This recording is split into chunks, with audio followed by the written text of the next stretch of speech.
Bonjour les amis, alors aujourd'hui on vient de m'avertir tardivement, j'ai vite fait mes ordres d'achat, mais le CAC 40, le S&P 500, tout ça c'est passé acheteur, donc on a évidemment, on a acheté. Alors évidemment on est vendredi, donc de toute façon on a acheté avec prudence, puisque ça sert à rien de se précipiter. J'ai surtout vendu Taiwan Semiconductor qui était un titre que nous avions depuis pas mal de temps, mais Taiwan Semiconductor a beaucoup monté, puisqu'il a monté 12 et quelques pourcents hier. Aujourd'hui, ça montait encore. Donc en fait, on a allégé notre position, tout simplement, puisque ça commençait à représenter presque 7% d'allocation d'actifs sur ce titre. Donc surtout que les tensions entre la Chine et Taïwan ne sont pas au beau fixe, donc on a allégé sur Taiwan Semiconductor et donc nous avons arbitré, on a rebalancé notre portefeuille, comme on dit, et c'est très important de pouvoir de temps en temps rebalancer son portefeuille, comme je le disais hier d'ailleurs, de façon à se repositionner sur des valeurs qui ont beaucoup baissé, alors que celle qu'on vend, elle, a beaucoup monté. Donc qu'est-ce qu'on a acheté? On a surtout acheté du Coca-Cola et puis plein d'autres trucs, et je vais vous montrer ça tout de suite. Donc les amis, pourquoi avons-nous vendu une partie de nos titres Taiwan Semiconductor? Tout simplement parce que, vous voyez, on a une vraiment très très forte hausse depuis quelques temps, puisque ce titre valait 84 dollars il y a environ 2 semaines et qu'il vaut aujourd'hui 103 dollars ou 102 dollars et quelques, enfin peu importe les cents. Donc on a fait un très très beau parcours. Si on regarde la bande Bollinger, on s'aperçoit que on a complètement défoncé la bande Bollinger hier et qu'on la redéfonce aujourd'hui. Donc on ne défonce pas la bande Bollinger comme ça indéfiniment. Tout du moins, c'est déjà extrêmement rare qu'on voit deux sorties de Bollinger de cette ampleur. Donc je pense que c'est un titre qui devrait refluer un petit peu. Et puis même si ce titre continue de monter, de toute façon on est encore bien chargé, croyez-moi. On va aller voir tout à l'heure notre tableau. Et ensuite, pourquoi sommes-nous revenus sur Coca-Cola? Rappelez-vous, on avait vendu nos titres, je crois, sur 63 dollars et demi, quelque chose du genre. Et donc ça fait un petit bout de temps déjà, donc que nous avons vendu nos titres. Et là aujourd'hui nous sommes à 60,20 dollars.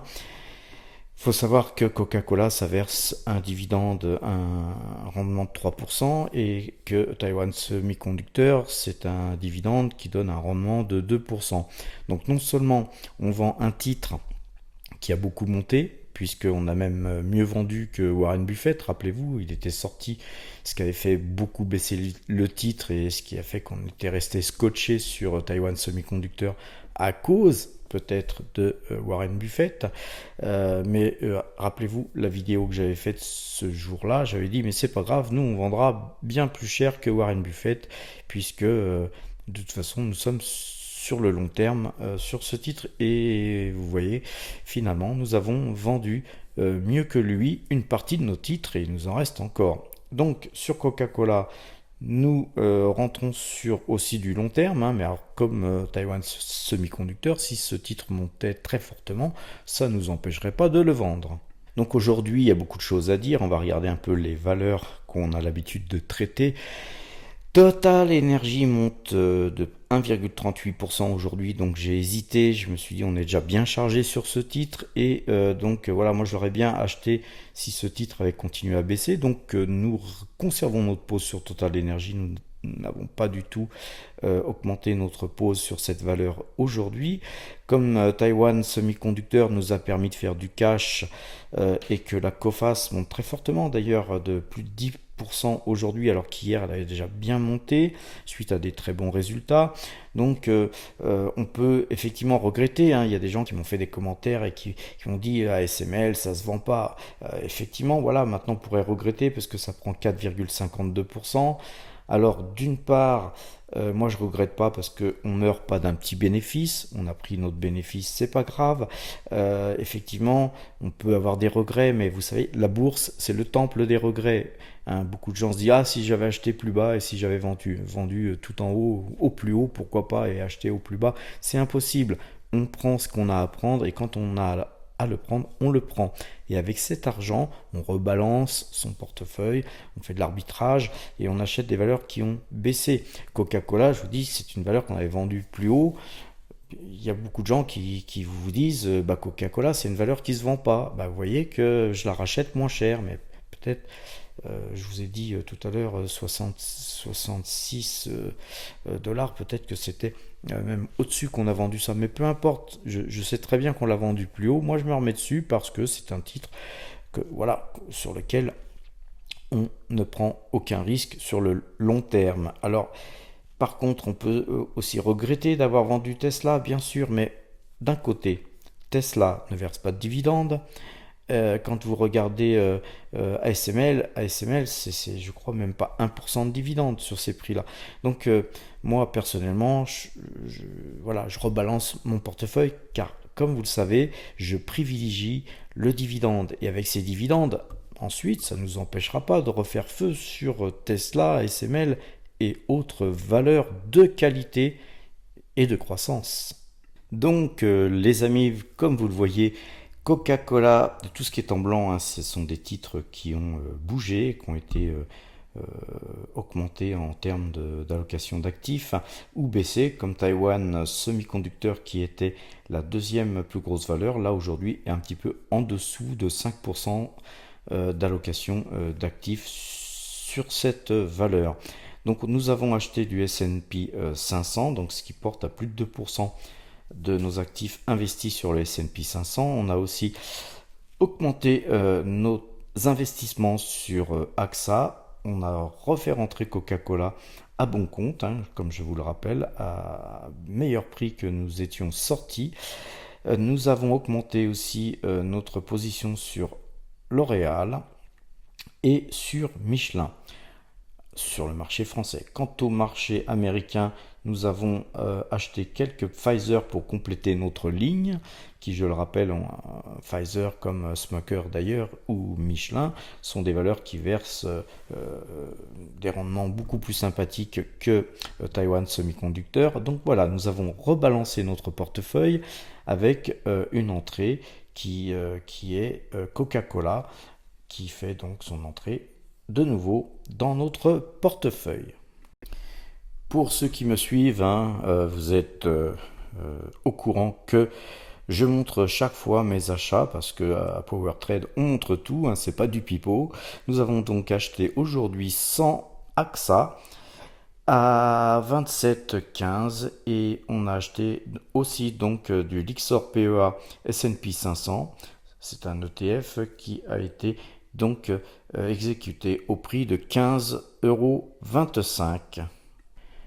Donc sur un autre PEA, nous avons donc acheté 10 Oréal. Ces Oréal ont été exécutés à 412,35 €. On a acheté aussi 60 Michelin, exécutés à 27,48 € et du Lyxor PEA S&P 500 aussi, avec 200 titres qui ont été exécutés à 15,249 €.